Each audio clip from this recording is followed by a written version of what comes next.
एक दिन श्री अद्वैत सिंह महामती, अद्वैत सिंह, सिंह इसलिए कहा जाता है, सिंह की गर्जना बड़ी फेमस, और इनकी गर्जना, वो सिंह क्या है, क्या कुछ भी नहीं है।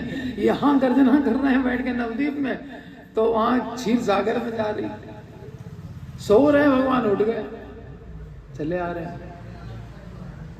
तुमने हमको जगा दिया। एक दिन अद्वैत सिंह महामती,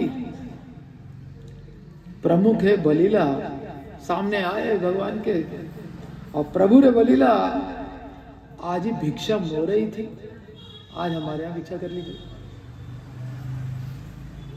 मुष्टि का तंदुल प्रभु रांधी वो आपने, एक मुट्ठी चावल पकाऊंगा, आकर के ग्रहण कर लीजिएगा। मुष्टि एक, अब वो महाविष्णु की एक मुट्ठी, रोम छिद्र से ब्रह्मांड निकलते हैं। अब आप सोच लीजिए कि उनकी एक मुट्ठी क्या होगी। ये महाविष्णु और सदाशिव दोनों के सम्मिलित अवतार हैं अद्वैताचार्य, एक बार लीला बता चुके हैं यहीं पे। मुष्टि का तानुला आमी रंधी वो आपने, मैं खुद कुकिंग करूंगा, एक मुट्ठी चावल। हस्त मोर सत्य हो तुम्हारा भक्षण है, अगर आप ग्रहण कर लेंगे तो मेरे हाथ जो है सार्थक हो जाएगा। हस्त मोर सत्य हो तुम्हारा भक्षण है। आचार्य चैतन्य महाप्रभु ने कहा, आचार्य तुम्हारा अन्न हमारा जीवन, तुम्हारे हाथ से खाऊंगा, यही तो मेरा प्राण है, तुम्हारे ही हाथ से तो मैं खाता हूं। प्रभु बोले, आचार्य तुम्हारा अन्न हमारा जीवन, तुम ही खाओ याइले हाय कृष्ण रा भोजन, तुम्हारे खाने से ही कृष्ण का पेट भरता है, तुम्हारे खिलाने से ही कृष्ण का पेट भरता है, तुम ना खिलाओ कृष्ण भूखे रह जाए। एक बार अद्वैताचार्य बैठे थे, गीता में पढ़ रहे थे, गीता के एक श्लोक की व्याख्या, भक्तिमयी व्याख्या समझ में नहीं आ रही थी। सर्वदा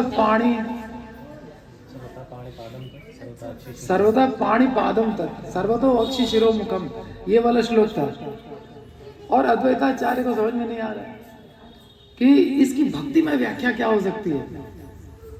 उस दिन भोजन नहीं बनाया, भोग नहीं लगाया, खाया नहीं, रात में सोए नहीं, और बैठे हुए खाली सोच रहे थे, सोचते सोचते टेक लगा के नींद आ गई। थोड़ी देर के लिए चैतन्य महाप्रभु स्वप्न में आ गए, और स्वप्न में आकर के श्लोक की व्याख्या करते थे, भक्तिमय व्याख्या। कहने लगे कि तुम बनाओ और खिलाओ, मैं भूखा हूं। ऐसे थोड़ी होता है। वही कह रहे हैं यहां भी, मुष्टि का तानुला आमी रंधीव आपने, हस्तम और सत्य हो तुम्हारा भक्षण है।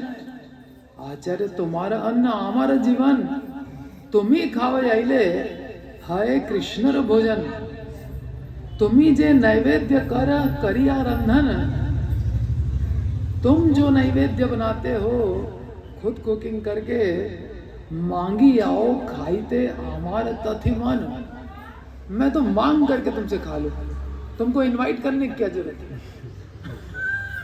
तुम बनाओगे, मैं आकर के भिक्षा मांग के तुम्हारे खा लूंगा। सुनिया प्रभुर भक्त वत्सलता वाणी, की आनंदे अद्वैत भाषे न नाही जाने।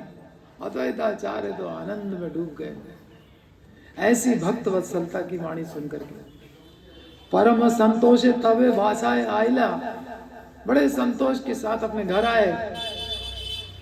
प्रभुर भिक्षार सज करीते लागिला, और सब सामान व्यवस्था करने लगे, क्या क्या महाप्रभु के लिए बनाना है।